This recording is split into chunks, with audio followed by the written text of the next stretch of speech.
Proovime uuesti. Vaatame, kas nüüd masin on valmis. Tundub, et masin on valmis. Väga hea. Mina olen ka valmis. Ja, ma olen ka. Davai. Teeme ühe video vahepeal veel. Teeme ühe video. Räägime ennast, mis me teinud siin oleme. Näitame mõnda autot. Jah. Sa oled hästi palju selle auto kallal tööd teinud. Jaa, sellega oleme nüüd järjest toimetanud. Siin on see engine swap, kui keegi aru ei saa. Sellest on raske aru saada. Aga ennem oli vabalt pingav. Ja nüüd on turboga. Ja nüüd on 2,3 liitrine, ennem oli 2 liitrine. Aga ühesõnaga jah, see päris originaal enam ei jää, et omanikul olid natuke suuremad soovid ja teha üleüldse natuke paremaks see auto. Et ühesõnaga swappasime siia 9-ajase mootori. Mootoris vahetasime hulga detaile, tegime kõik tugevaks. Parendasime plokikaant, vahetasime klapid, asjad, klapivedrud, nukkvõllid ühe. Ja ka väliselt on palju muutunud võrreldes originaaliga. Et on nii sisse kui väljalaske kollektor uus, moodsam turbo tänapäevasem, ühesõnaga tuleb moodsam toitesüsteem ja kõik see ka. Et teeme natuke tuuni. Kas see on nagu tuttav tunne teha seda või? No, eks ta natuke ikka on. Paar korda Volvot varem ka näinud sellise mootoriga. On ette tulnud.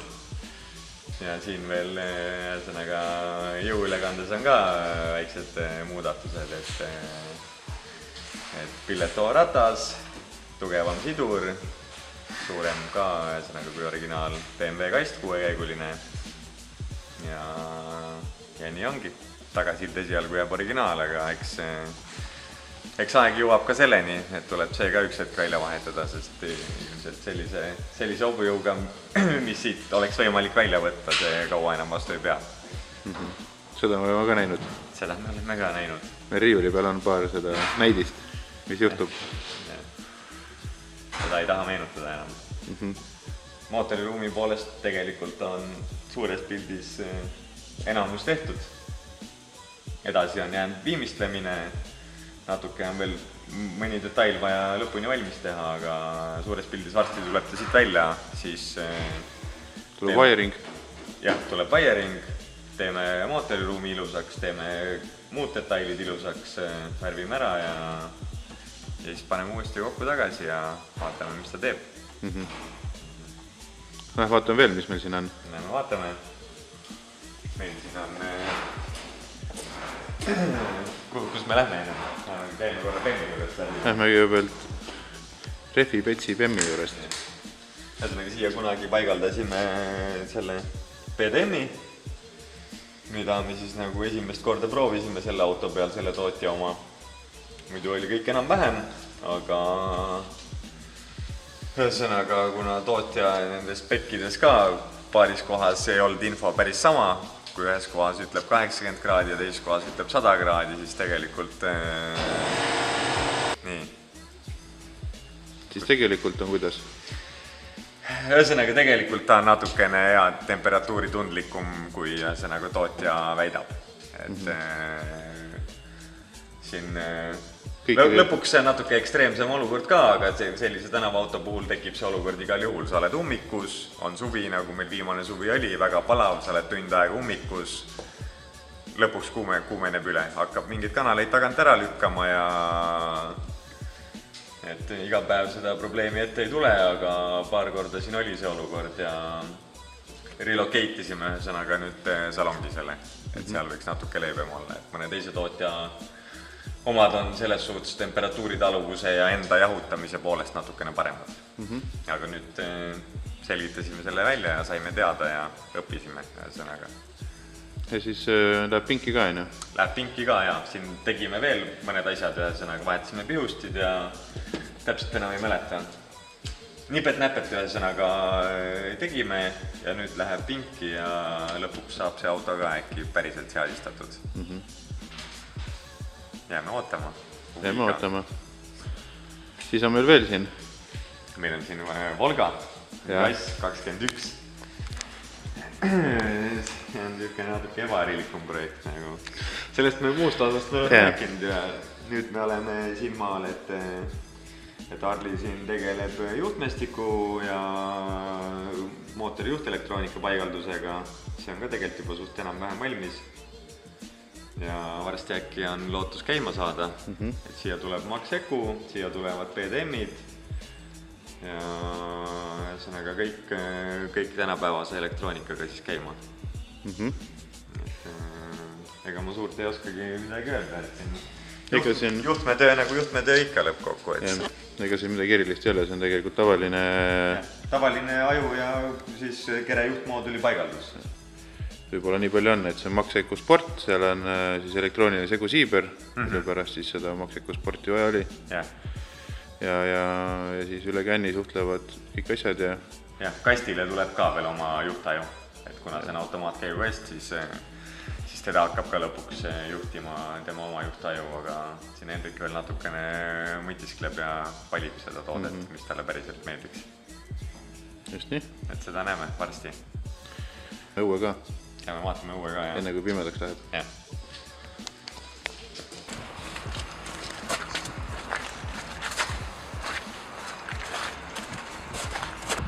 Ühesõnaga, siis meil on siin üks lada Volvo mootoriga. Ma mäleta, kas me oleme seda näidanud või ei ole. Vist ei ole. See on kliendi enda swap, ühesõnaga tuli siia murega, et interkuuleri oleks vaja paigaldada ja paar väikest asja veel, mingi süütepooli kinnitus ja mingit nipet-näpet. Ühesõnaga vaatasime otsa siia, klient oli kindel, et ta sooviks, et ikkagi interkuuler oleks nina sees peidus, et väliselt oleks esipõll enam-vähem siuke nagu ta on, et ilu veremahuks, et ei tahaks nina rohkem puruks lõigata. Vaatasime, mõtlesime niimoodi välja, et siin oli suur jahutusradikas.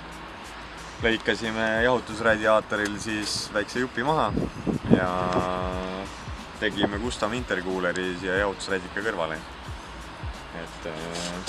Väga palju ruumi ei ole? Väga palju ruumi ei ole ja lada kapotialune on ikka, või mootoriruum on ikka väga kitsas ja et pidigi interkuuleri tegema täitsa custom nagu. Aga niimoodi ma arvan, et ta on enam-vähem ja parim, mis me siia sellisel kujul mahutada saame. Et ilma, et siin täitsa puruks lõikama ei hakka kogu auto esiotsa nagu. Siis on meil sinu suur armastus. Henriku lemmikprojekt, unistuste projekt nagu.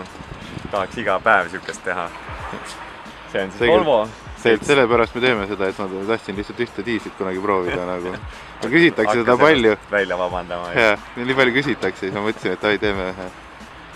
Aga ühesõnaga praegult teeme, et siis 740 BMW M57 mootoriga, see on siis 3-liitrine diisel. Ja siin praegult on küll sisselase küljest ära ja nipet-näpet, aga tegelikult suures osas on swap tehtud juba.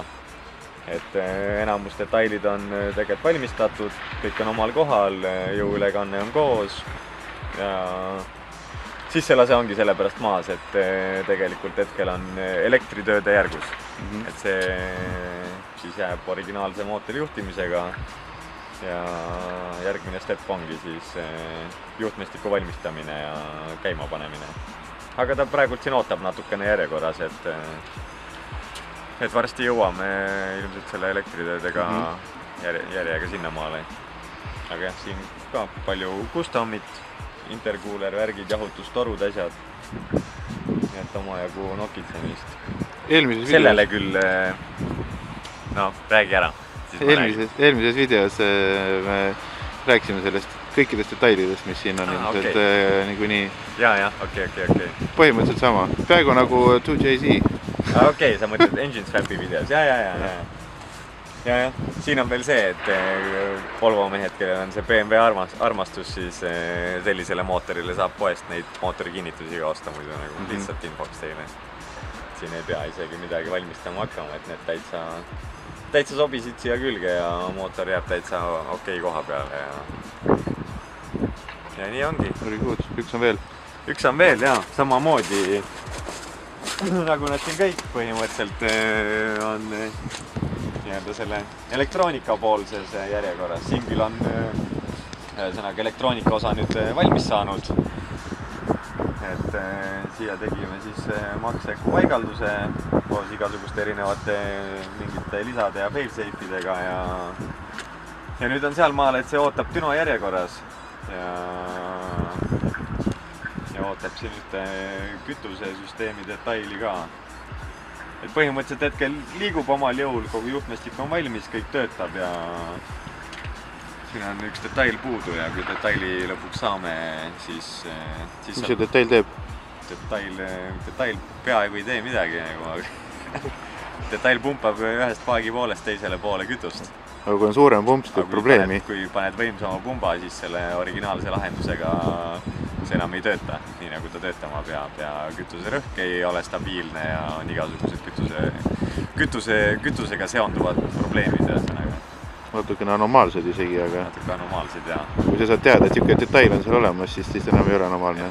Proovisime veits häkkida ka seda detaili või nagu katsetasime, kas seda on võimalik lihtsalt modifitseerida, aga lihtsalt modifitseerida seda ei olnud võimalik, et lähme ikkagi seda teed, et mõned inimesed on selle toote arendamisel juba vaeva näinud ja pannud selle asja tööle ja võtame toimiva lahenduse ja lähme kindla peale. Et ootame detaili ära ja siis lähme Dünosse sellega, vaatame, mis ta teeb. Lähme. Ma video lõpetame ka siin ära. Olgu. Varsti teeme veel videosid. Jutt on hea. Jutt on hea, jah. Tavai. Olgu. Mõtlesime, et äkki Sierra mehed tunnevad huvi, mis elu Sierra ka elab. Meil siin on üks äge Sierra, suvel käis paaril träägil ka, vaata. Aga hetkel on, nagu ikka, poolik projekt. Tavaline olukord suvepilliga. Flintstones. See regular service on selle nimetus, kui sul on tuunitud turboga, mis iganes pill nagu.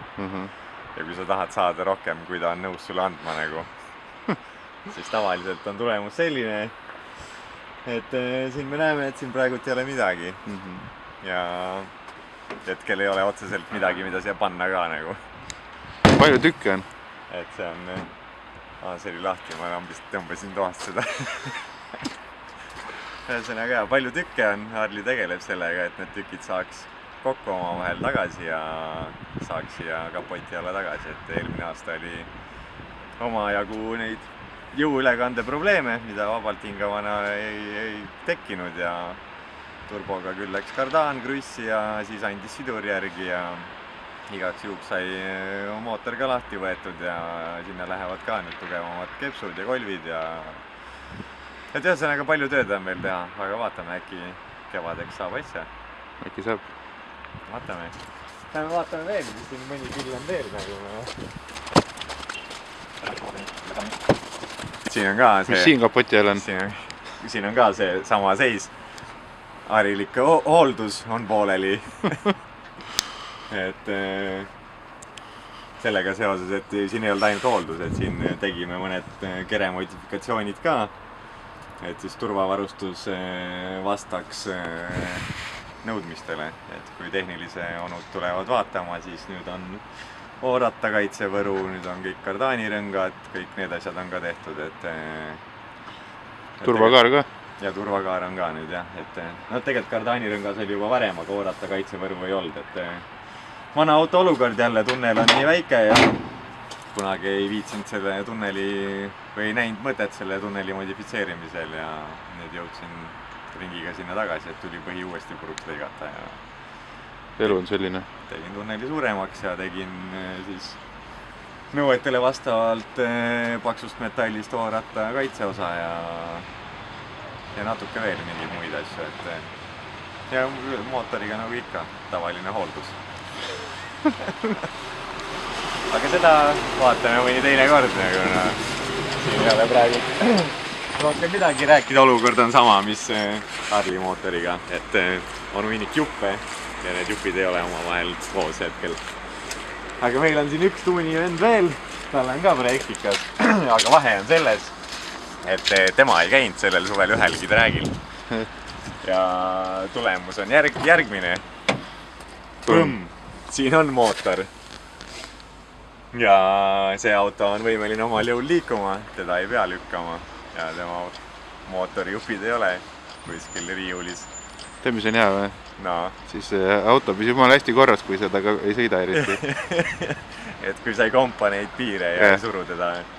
Vaat siin ongi tulemus, et ei taha liiga palju, siis saad sõita taga, kui tekib tuju ka talvel nagu keitsi lasta. Millest me siin kõik teised võime ainult unistada nagu. Harlil on neid esiviolised ka. Ta on eriti õnnetu. Tal on eriti kurb ikka nagu. Aga ühesõnaga jah, siin on nii. Vaat. Tavai. Tavai.